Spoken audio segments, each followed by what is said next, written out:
Let me bring in a microbiologist that we've brought in from the University of Reading. He's been sampling some of the water. If you want to come in, Nathaniel, and show us what you've got there, because you have a couple of samples that you've taken from nearby septic tanks that have overflowed and also from areas where there's standing water. What can we expect to be in there?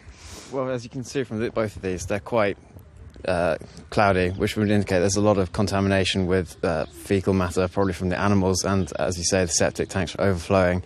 So to quote you earlier, you said it was probably teeming with bacteria. Absolutely teeming with bacteria and viruses. I mean, it'd be very inadvisable to get this anywhere near an open wound or in your mouth or anything. So you're talking about possibly E. coli in there, Legionella. Let's just make sure we're out of the way of this vehicle. What else might be in there? And if people do come into contact with it, obviously people are, their boots are going into their houses, into the areas where they prepare food. What does that mean? Is that going to make them ill?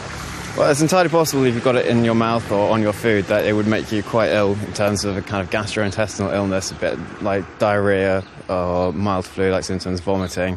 It would be really advisable to make sure that you wash your hands after coming into contact with the flood water, and making sure especially that children's toys or anything that children will touch that's come into contact with the flood water is cleaned off with boiling water to make sure that they're not going to get in contact with it, because these illnesses can be a lot worse in younger infants.